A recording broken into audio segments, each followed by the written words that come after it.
नमस्कार दोस्तों, साहित्य की ओर में आज की कहानी है मालती जोशी जी द्वारा लिखी गई कहानी मोहभंग।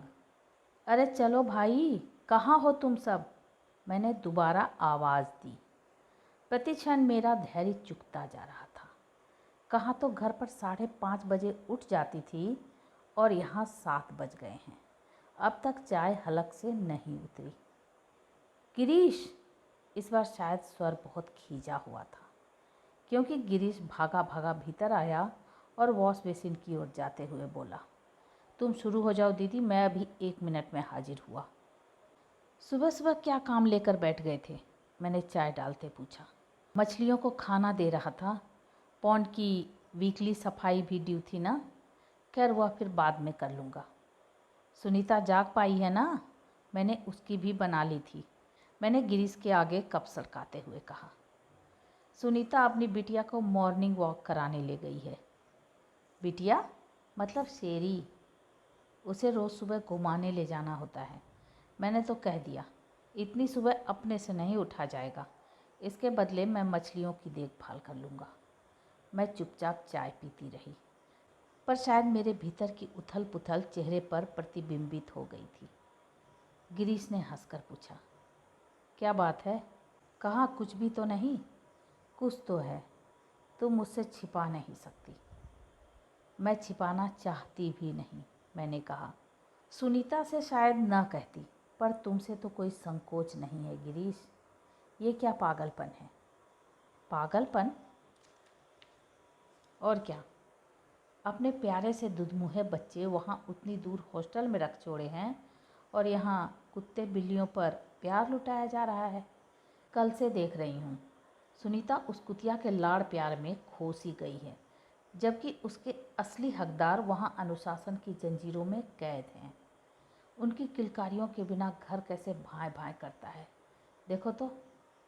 गुड मॉर्निंग एवरीबॉडी, मैंने अपनी बात बीच में ही छोड़कर देखा।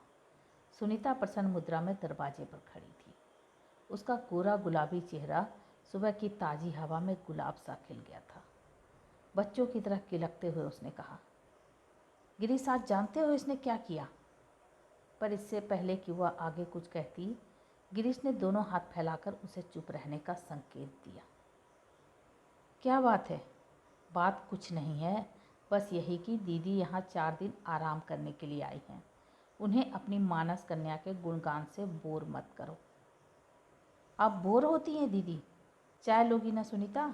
मैं ज़रा गर्म करके ले आती हूँ। मैंने छुटकारा पाने की कोशिश की, पर सुनीता ने मेरा वह प्रयास सफल नहीं होने दिया। चाय अभी रहने दीजिए दीदी, नारायण आ गया है, बना देगा। पर यह बतलाइए, क्या आपको जानवर अच्छे नहीं लगते? यह जानने का कभी मौका ही नहीं मिला रे। शादी से पहले घर की बड़ी लड़की के नाते माँ की गृहस्थी का भार ढोती रही, छोटे भाई बहनों को संभालती रही। ससुराल का घर भी भरा पूरा था। अपने तो 3 ही बच्चे हैं, पर ननद देवर ढेर सारे थे। कोई ना कोई पढ़ाई के लिए हमेशा पास बना रहा। अब तो खैर सब ठिकाने से लग गए हैं। अपने बच्चे भी नौकरदार हो गए हैं। पिछले महीने अजय अपनी पोस्टिंग पर चला गया तो घर एकदम खाली हो गया। इतनी फुर्सत की आदत नहीं है ना, इसी से शायद बीमार पड़ गई। चलो अच्छा हुआ, इसी बहाने तुम हमारे हिस्से में तो आई। पर याद रखो दीदी, तुम यहाँ आराम के लिए आई हो।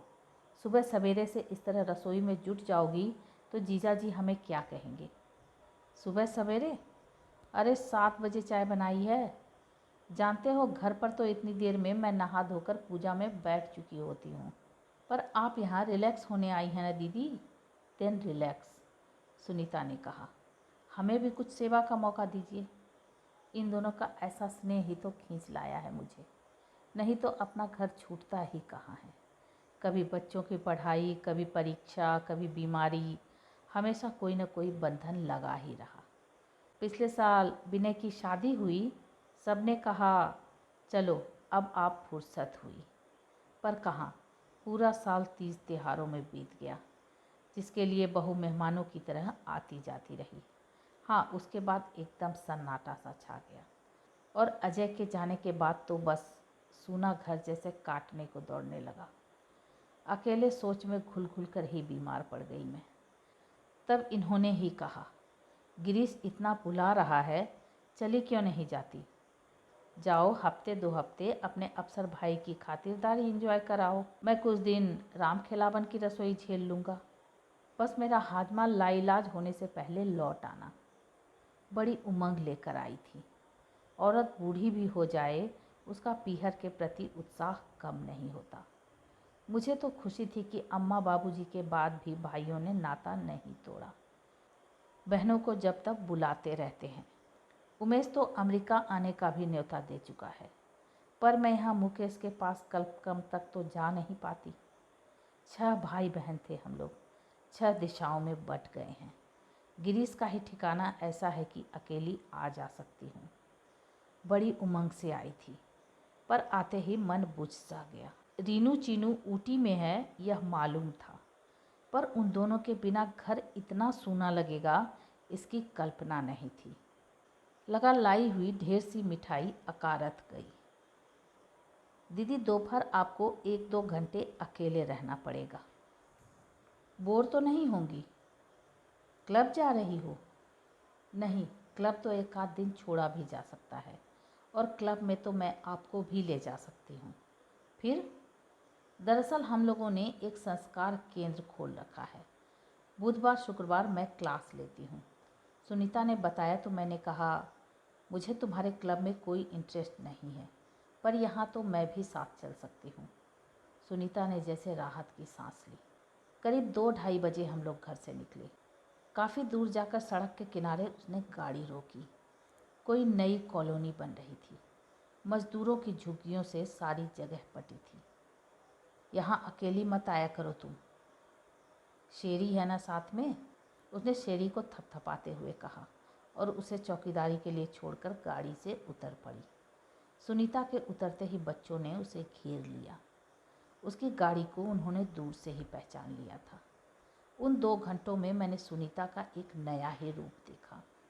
उन बच्चों के गंदे कपड़े, अधनंगे शरीर, चिपचिपाते चेहरे, किसी से उसे परहेज नहीं था।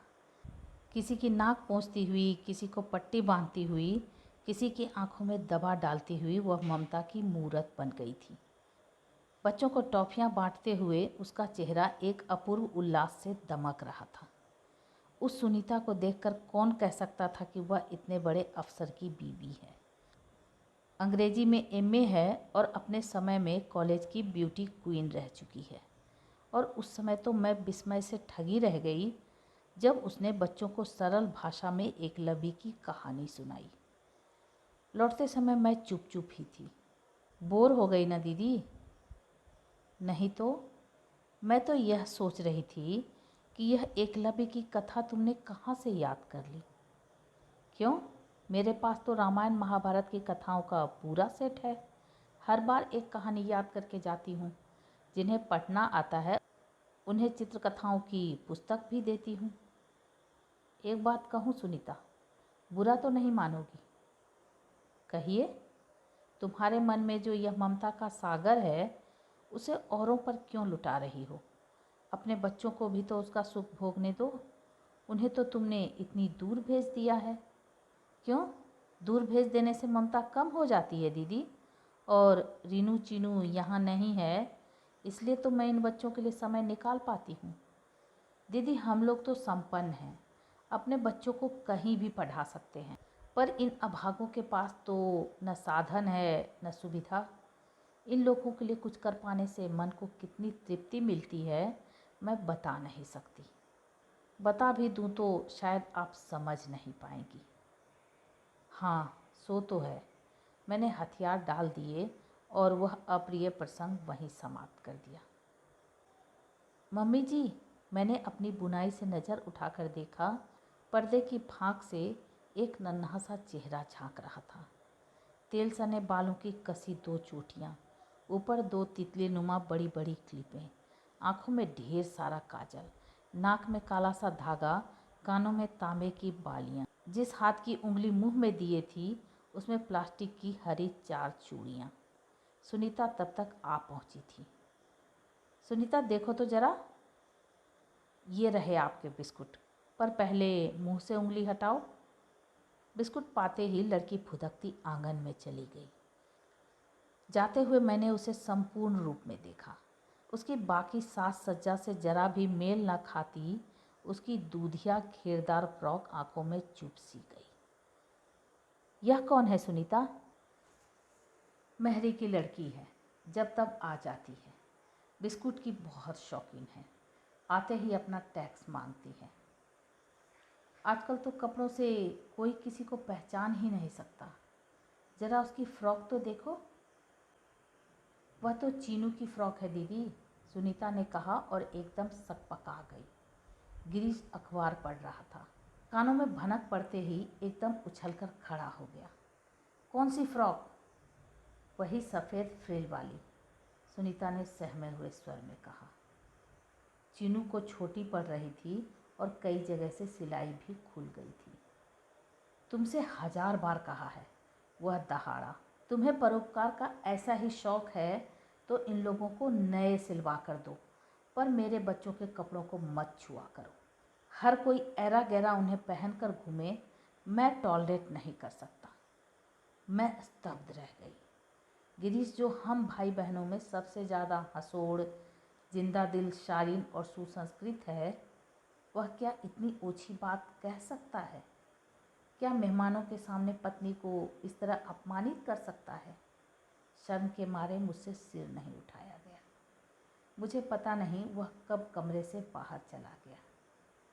बड़ी देर बाद आवाज़ आई, मैं क्लब जा रहा हूँ, खाने पर इंतज़ार मत करना।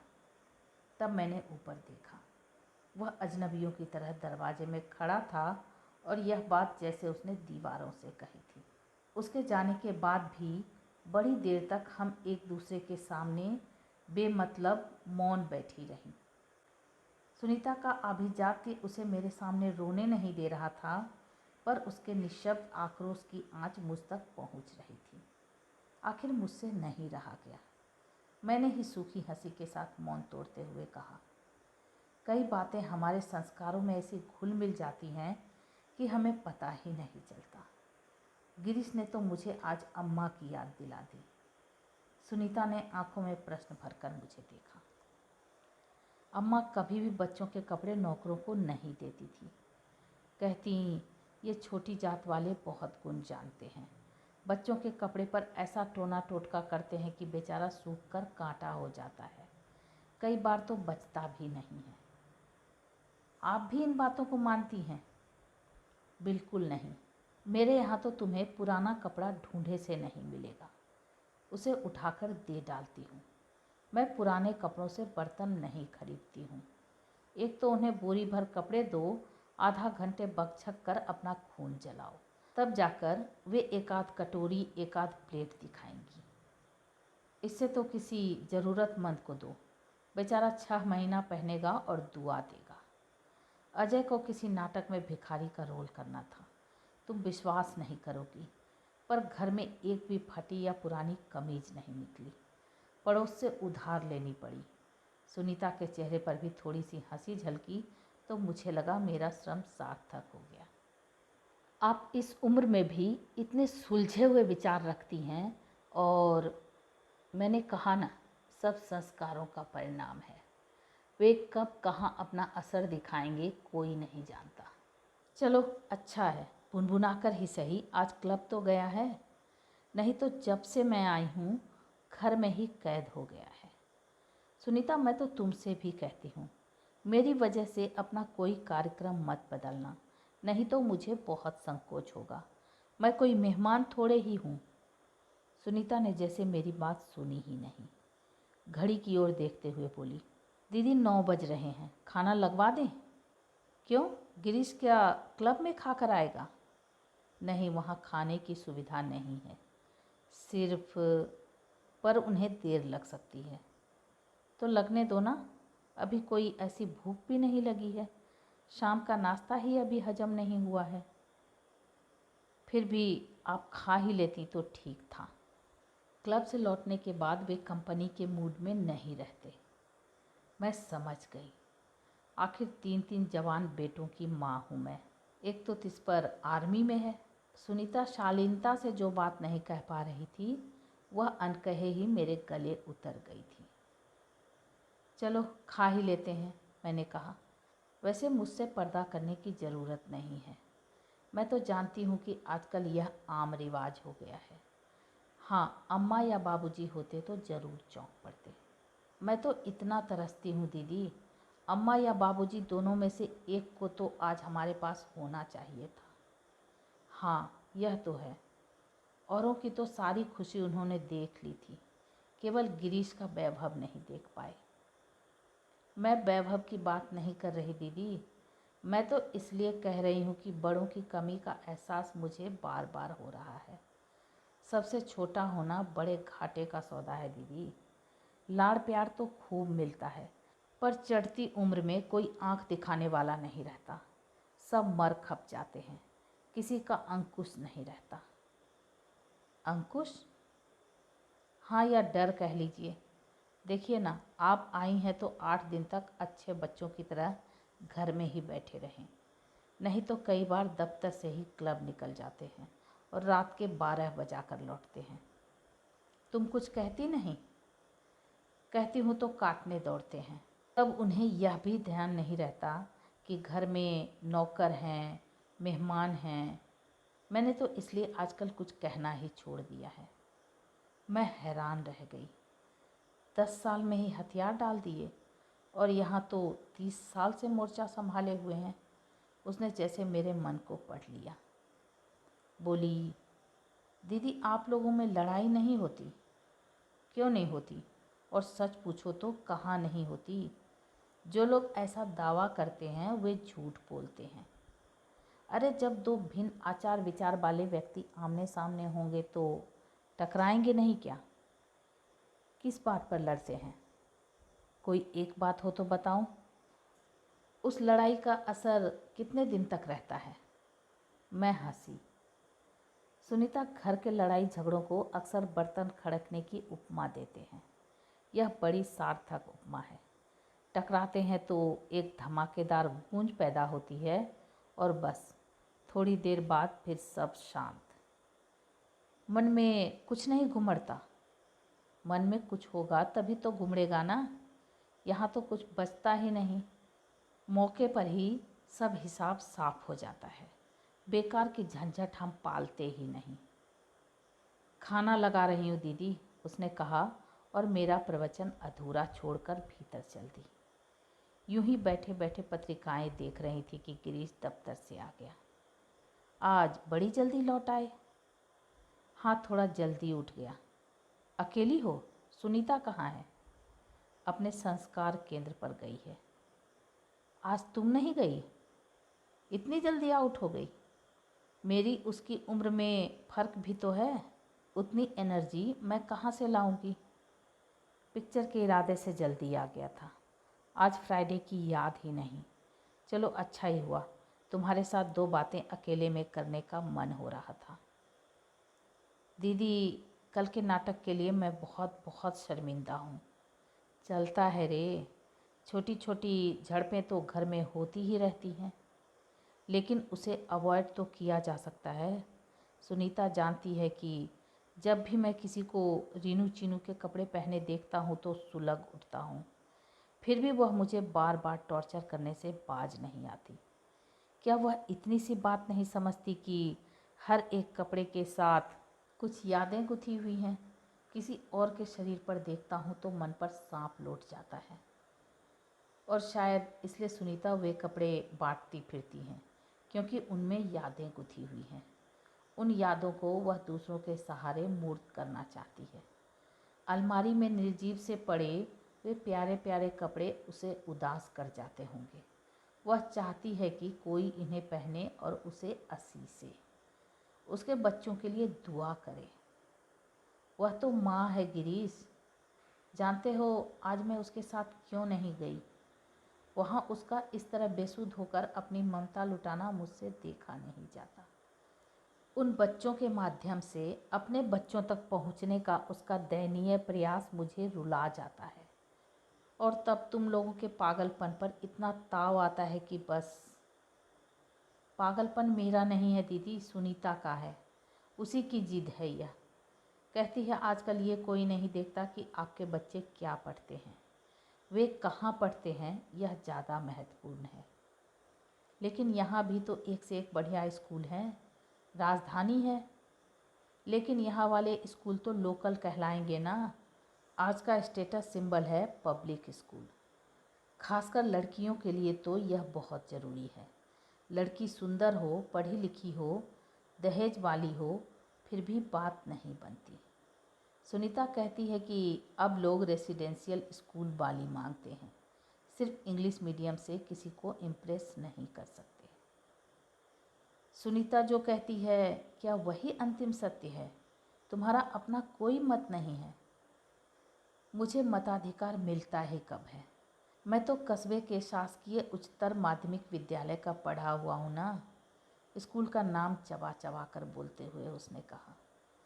पब्लिक स्कूल तो हमारे लिए सपना ही था। हम तो किसी अच्छे से प्राइवेट स्कूल की बात भी नहीं सोच सकते थे। पर उससे क्या फ़र्क पड़ता है? आज किस बात में औरों से कम हो? बस यही तो मैं सुनीता को समझा नहीं सकता। उल्टे वही मुझे कहती है कि आपकी परवरिश दूसरे ढंग से हुई है, आप इन बातों को नहीं समझेंगे। अपने पितृकुल के अपमान की एक सूक्ष्म सी चुभन से मैं तिलमिला गई, पर मैंने अपना शोक प्रकट नहीं होने दिया। गिरीश वैसे ही उद्विग्न था, उसके मनस्ताप को और हवा देना उचित नहीं लगा। घर में शांति बनाए रखने के लिए कई बार समझौते करने पड़ते हैं, यह भी उनमें से एक है। पर अभी भी मेरा मन इसका अभ्यस्त नहीं हो पाया है। हर बार जाते हुए लड़कियां इस तरह बिलखती हैं कि मेरी हफ्तों की नींद छीन जाती है। किसी तरह मैं वह दृश्य भूल नहीं पाता। जितना ही अपने को संभालता हूँ, भीतर से उतना ही बिखर जाता हूँ। और शायद इसलिए दनादन पीने लगे हो। क्यों? नहीं, वह एक दूसरा टेंशन है। दो दो बच्चों को बाहर पढ़ाने का मतलब क्या होता है जानती हो दीदी? और सरकार जितनी तनख्वाह देती है उसमें तो यह संभव ही नहीं है। इस शाह खर्ची के लिए फिर बहुत कुछ ऊपर नीचे दाएं बाएं करना पड़ता है। दुख तो यह है कि इसके बाद भी रीनू चीनू वहाँ हीन भाव से ग्रस्त रहते हैं। I am a bankrupt man दीदी, बोथ इमोशनली एंड फाइनेंशियली। जरा सी बात का तुम लोगों ने हवा बना रखा है। मैंने झिड़की दी। यह कोई ऐसी समस्या नहीं कि सुलझ ही ना सके। इसका कोई समाधान नहीं है दीदी। मेरी भावनाओं को कोई नहीं समझेगा। बच्चों को वापस बुलाने का सीधा मतलब होगा कि हम लोग इस खर्च को झेल नहीं पा रहे हैं। पास पड़ोस का उपहास तो मैं फिर भी सह जाऊंगा, पर सुनीता के ताने मेरा जीना मुश्किल कर देंगे। बच्चों की मेरी सारी खुशियां बेस्वाद हो जाएंगी। गिरीश, मैंने भीगे स्वर में कहा, अभी तुम्हारी शादी को दिन ही कितने हुए हैं? अभी से इतनी कड़वाहट? हैरत होती है। हैरत तो मुझे भी होती है दीदी, बहुत आश्चर्य होता है अपने पर। जानती हो, शादी के फौरन बाद जब एक एक कर रीनू चीनू चली आई तो मुझे बड़ी कोफ्त होती थी। लगता था कि सुनीता को मैंने हमेशा के लिए खो दिया है। वह जैसे बच्चों की ही होकर रह गई है। और अब जबकि हम दोनों के बीच तीसरा कोई नहीं है, मुझे घर लौटने की ही इच्छा नहीं होती। जरा भी अकेले हुए कि हम लोग बिना बात के लड़ पड़ते हैं। जो कहना चाहते हैं वह तो कह ही नहीं पाते, किसी तीसरी ही फालतू सी बात पर उलझ जाते हैं। मन की फांस मन में ही रह जाती है। वैसे सुनीता ने गलत नहीं कहा था। सचमुच हम लोग ऐसे वातावरण में पले हुए हैं जहाँ बच्चों का घर में रहना है ही नहीं समझा जाता था, बल्कि बच्चे तो घर की रौनक थे, धड़कन थे। बाबूजी तो बच्चों को पढ़ाई के लिए बुआ मामा आदि के यहाँ भी भेजने के विरुद्ध थे। उनका कहना था कि स्कूली शिक्षा बच्चों को घर पर रहकर ग्रहण करनी चाहिए, क्योंकि यही उम्र होती है जब बच्चे संस्कार ग्रहण करते हैं, परिवार के आचार विचार सीखते हैं। इसी उम्र में ममता की देखभाल की सबसे ज़्यादा ज़रूरत होती है। जो बच्चे इस कच्ची उम्र में बाहर निकल जाते हैं वे घर से हमेशा के लिए कट जाते हैं। मैं तो बाबूजी से 2 कदम आगे थी। मेरा तो बच्चों को नौकरी के लिए भी बाहर भेजने का मन नहीं होता। मैं तो चाहती हूँ कि वे सारी ज़िंदगी पढ़ते ही रहें या फिर यहीं कहीं छोटी मोटी नौकरी कर लें। पर अपना सोचा सब कहाँ होता है। विनय डीएफओ बना जंगलों की खाक छान रहा है। उदय उतनी दूर पश्चिमी सीमांत पर तैनात है। पिछले साल अजय का रिजल्ट आते ही मेरा दिल बैठने लगा था। अब यह भी चला जाएगा। 3 बच्चों की माँ होने के बाद भी मैं अकेली पड़ जाऊंगी। मैंने इधर उधर नज़र दौड़ाई कि किसी का बच्चा ले आऊंगी, थोड़ा सहारा हो जाएगा, पर कहीं भी बात छेड़ने का साहस नहीं हुआ। आजकल तो सबके यहाँ हम दो हमारे दो वाला हिसाब है। अपना बच्चा हमें कौन देगा। पर जब पता चला कि गिरीश ने रीनू चीनू को हॉस्टल में डाल दिया है तो बहुत पछतावा हुआ। इससे तो अच्छा था मैं ही ले आती, कम से कम घर में रौनक तो होती। ये तो अब बहू रानी आ गई हैं, पर वह विनय के बंगले की शोभा बढ़ा रही है। मेरा घर तो सूना का सूना रहा। अजय ने नौकरी ढूंढी भी तो एकदम कुवैत में। उसके जाने तक मैं किसी तरह जी कड़ा करके उसकी तैयारी में लगी रही। उसे विदा करने काफ़ी लोग आ गए थे, पर सबके जाते ही मैंने बिस्तर पकड़ लिया। शरीर तो अपनी जगह ठीक था, पर मन एकदम पस्त हो गया था। कोई दवा लगती ही न थी। 15-20 दिन बाद जी कुछ ठिकाने लगा। विनय के पिता समझाते हैं यह डॉक्टर वर्मा की दवा का असर है, पर मैं जानती हूँ मेरा असली डॉक्टर कौन है। वह मेरा नन्हा पोता। उसकी खुशखबरी मुझे मेरी छोटी बहन शशि ने दी थी। अजय को विदा करने सब लोग आए थे। लौटते समय विनय मौसी को ज़बरदस्ती लिवा ले गया। बेचारा मुझसे भी बहुत कहता रहा, पर उस समय मेरा कहीं जाने का मूड नहीं था। शशि का पत्र आते ही मेरी खुशी का पार नहीं रहा। साथ ही मैंने अपने को लताड़ा भी। मेरी आँखों को क्या हो गया था। 8 दिन तक बहू आँखों के सामने रही और मुझे पता ही नहीं चला। दरअसल उस समय मैं अजय के लिए इतनी व्यग्र थी कि दूसरी बातों के लिए अवकाश न था। मैं तो एकदम भली चंगी हो गई, जैसे कुछ हुआ ही नहीं था। मैंने तुरंत फुरत भविष्य की सारी योजना बना डाली। बस अब की बार स्वाति आएगी तो मैं उसे यहीं रख लूँगी। बच्चा पूरे 6 महीने का हो जाएगा तभी वापस भेजूँगी। वहाँ जंगल में उसकी दवा दारू कौन करेगा। और अगले 2-3 साल में विनय का अच्छी जगह तबादला न हुआ तो उसे यहीं ले आऊँगी। उस गंवई गांव में नहीं पढ़ने दूँगी। बैठे बिठाए लड़का बर्बाद हो जाएगा। जिसके आने की आहट मात्र से मन का सूनापन बिला गया था, उसके आने पर क्या रौनक होगी। मैं तो उसकी कल्पना से ही पुलकित हो जाती हूँ। बस अब मुझे किसी के आगे हाथ पसारने की ज़रूरत नहीं रही। मेरा मनचाहा खिलौना मुझे मिल गया था। रात का खाना खाकर हम तीनों अपनी अपनी कुर्सियों पर जम गए थे। अब मुझसे रात में बुनाई नहीं होती। टीवी देखते हुए तो बिल्कुल भी नहीं। पर सुनीता ने अपने बैग से चटक नारंगी रंग का एक लच्छा निकाल लिया था और अब उसे घुटनों में फैलाकर वह गोला बना रही थी। क्या बना रही हो? मैंने उत्सुकता से पूछा। शेरी के लिए स्कार्फ बना रही हूँ। सुबह ठंडी हवा चलती है। धत तेरे की, मैंने निराश होकर कहा। मैं तो सोच रही थी कि घर में कोई नया मेहमान आ रहा है। अरे नहीं दीदी, अब गुंजाइश ही कहाँ है। गुंजाइश निकालनी पड़ेगी। रीनू चीनू को भाई नहीं चाहिए? कोई श्योरिटी है? फिर से एक टीनू आ गई तो आ जाने दो, क्या फ़र्क पड़ता है। घर में रौनक तो रहेगी। शेरी वेरी से मन थोड़े ही भरता है। आप शेरी से इतनी नाराज़ क्यों हैं दीदी? नाराज़ नहीं हूँ रे, पर दीदी सावधान रहिएगा, आपके खिलाफ एक षड्यंत्र रचा जा रहा है। गिरीश ने बनावटी गंभीरता से कहा। आप दीदी को बेवजह डरा रहे हैं।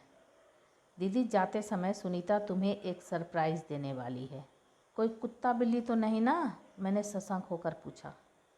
देखो सुनीता, मैंने तो कुछ नहीं कहा ना, पर हमारी दीदी ही इतनी इंटेलिजेंट है कि अब आप चुप भी कीजिए। सच दीदी, मिसेज रायजादा की जूली ने इतने प्योर पप्स दिए हैं, मेरा बस चले तो सबको उठा लाऊं। आप मेरी इतनी बात मानिए, कम से कम एक तो ज़रूर ले जाइए। मुझे चुप देखकर उसने कहा, क्या सचमुच आपको जानवरों से इतनी चिढ़ है? नहीं, चिढ़ नहीं है रे, पर दीदी आप एक बार इन्हें प्यार करके तो देखिए। They repay you with compound interest. Am I right darling? उसने शेरी से पूछा। तुम्हारा कहना ठीक है सुनीता, पर अब इस उम्र में मुझसे उनकी सार संभाल होगी नहीं। जीजा जी कर लेंगे? वाह क्या कहने, वे अपनी देखभाल तो कर ले पहले। मुझे दिन भर उनके आगे पीछे डोलना पड़ता है, फिर आप दोनों मिलकर कुत्ते के आगे पीछे डोलेंगे। घर में रौनक हो जाएगी, बिजी हो जाएंगे तो उदास होने का वक्त ही नहीं मिलेगा। रौनक का तो ऐसा है, मैंने मन ही मन उमकते हुए कहा, कि घर में अब जीता जागता खिलौना आ रहा है। अरे हाँ दीदी, आपको मैं बधाई देना तो भूल ही गई। बधाई किस बात की? गिरीश ने पूछा। वाह, आपको पता ही नहीं है, दीदी अब दादी बनने जा रही हैं। दीदी दिस इज़ टू मच। विनय ने यह अच्छा नहीं किया। क्या हुआ रे?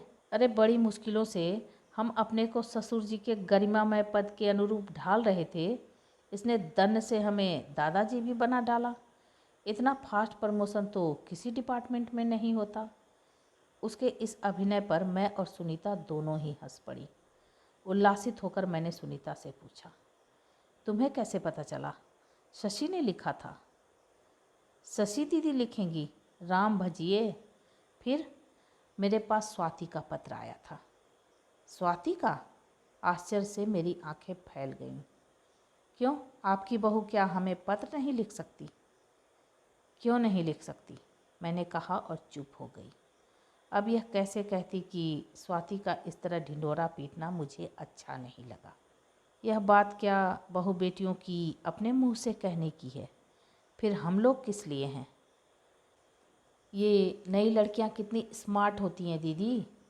सुनीता ने जैसे मेरे मुंह की बात छीन ली, पर उसके स्वर में व्यंग का नहीं, प्रशंसा का पुट था। जानती हैं उसने पत्र क्यों लिखा था? मुझसे रीनू के स्कूल की जानकारी मंगाई थी। मेरे कलेजे पर मानो किसी ने हथौड़े की चोट की। तिल मिलाकर मैंने पूछा, क्या उसे पता चल गया है कि लड़की ही होगी? हो भी सकती है, सारी संभावनाओं का ध्यान रखना पड़ता है। उन्होंने कोई 5-6 जगह फॉर्म दे रखे हैं, एक के भरोसे थोड़े ही बैठा जाता है।